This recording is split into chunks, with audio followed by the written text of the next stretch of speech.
Yeah. What should I do first? Probably cut my rods. You play? Hmm? 2 springs.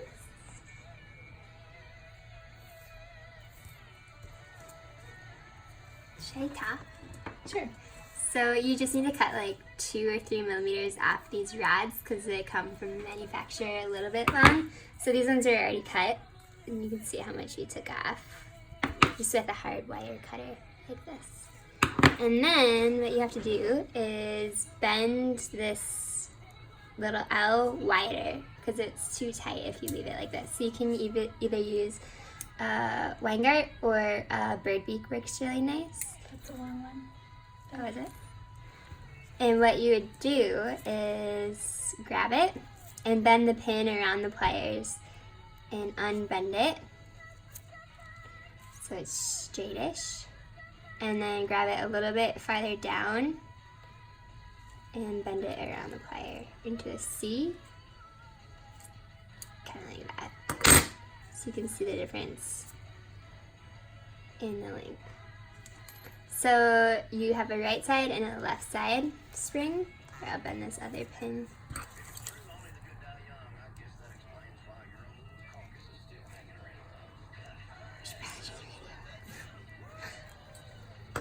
There you go.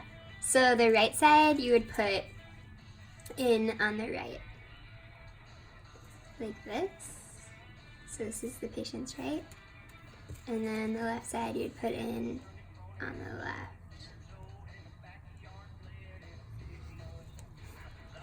Like that.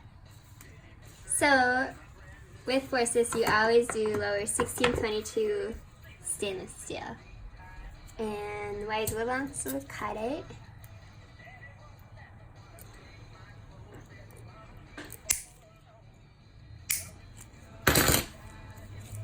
And then put it through the 6s, not the 7s. First you need bumpers. So standard Forsus is to the lower 4s. So if it just says Forsus, it's standard. And you put your bumpers on the lower 4s. When you put them on, you face the pad towards the distal and it acts as a bumper against the rod so that the rod doesn't knock the bracket off when the patient closes. And the same thing to the other side.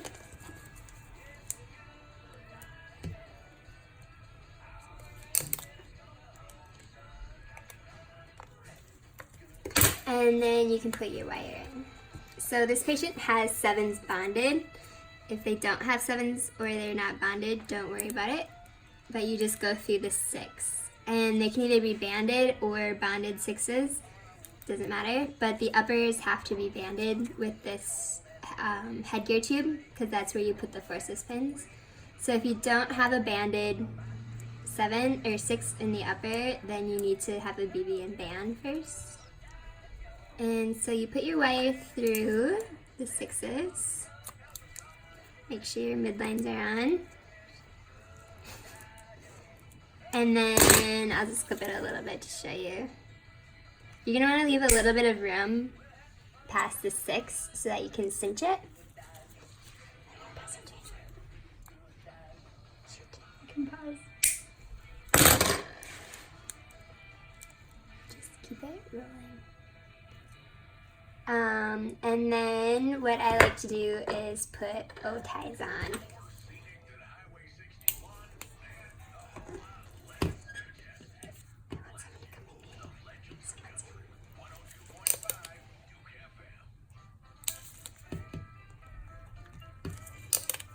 And then I'll put bow ties on before I cinch so that the wire stays nice and tight. If your cinch is loose or there's space past the cinch, space will open up in the lower arch of the springs and you don't want that. So obviously if they're self-lagging brackets, you don't need ties in the lower, but these are victory, so we will put them on.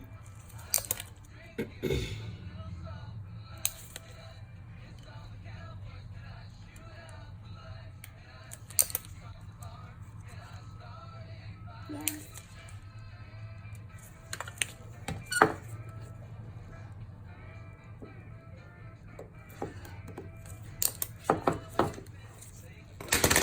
So because these are victory brackets, we have to metal tie over the bumper.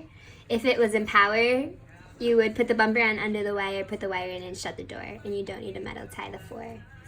But because there's no door, we're gonna have to metal tie over them.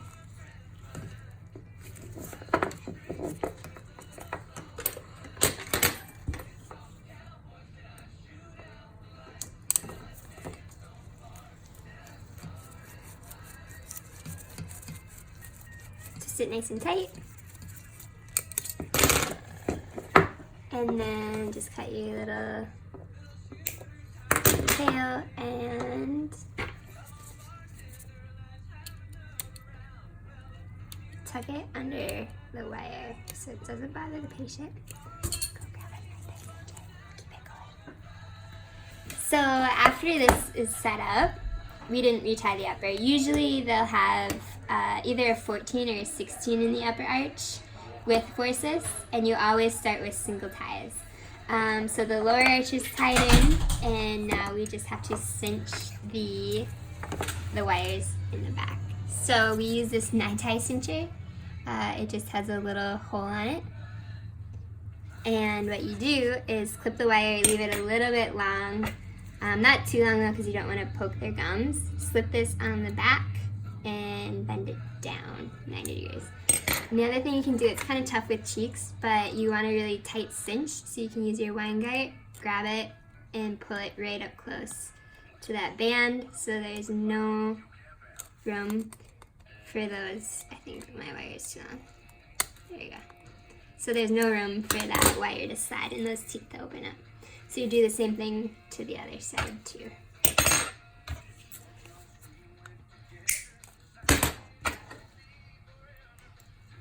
Bend it down and then go back and cinch it nice and tight, and it closes it up. This cinch is a little long, so I would cut it so the patient doesn't feel it. So this patient has 1 7 bonded. If they have 7s bonded, you're going to want to metal tie them to the 6 so that the 7 doesn't drift posterior. So what you would do is take a metal tie and get it right on that hook.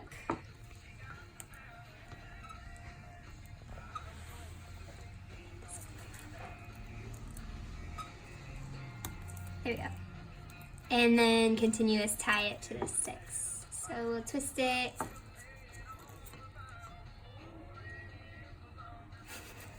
Well, the bracket came off, but you twist it all the way to the 6 and continuous tie and tuck your tail under the wire so that the 7 doesn't drift posterior. You do the same thing to the other side if it's bonded. If the 7s aren't bonded, then you can start putting the springs in. So you have your right spring and your left spring. This is a left spring. So you want the L to be facing you and the spring to be on the outside. So when you put the spring in, I like to grab it towards the back because you're going to put this through the back of the band. So you're going to go in the patient's mouth, come through the back, and then use both hands so that your pin stays to the buckle, and you're going to bend the rod up over the band. So when you bend it, you don't want it to be super tight. You want to give it a little bit of slack, so I'm going to back it off just a little bit, and then hold it and bend my pin up. Like that. And then just cinch that pin a little bit tighter. Yeah. So my ball is towards the buckle and my cinch is up. You do the same thing for the other side.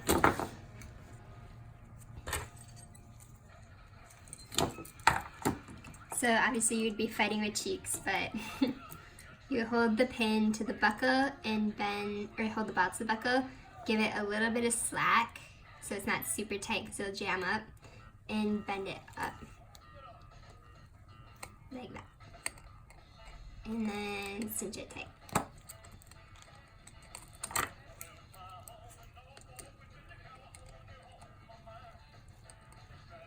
Like that. So then when they're connected to the bottom, that ball is in their cheek. Okay? And then the lower rods. So standard always goes to the 4s. So you would just, the right side, you want the rod to come out towards the cheek and this to slide right on the wire. So if you put the left side in there, you wouldn't be able to figure out how to get the rod. This is backwards. Because you need to cinch it the other way. See if I can even get it off. There you go. So you want to just slide it on, just like that. And then you take your Wenger and pinch it shut so it doesn't slide off the wire. Like that. And then do the same thing for the other side. Make sure you're at your 4. And cinch it shut. So that it can come off. And then once you have everything set up, you just have the patient open up really wide and connect the two.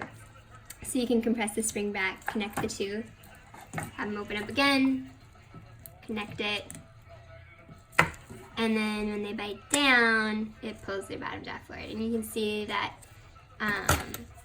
it hits on the bumper. This one twisted this way, but it hits right on that bumper so that the bracket doesn't pop off with the pressure of the springs.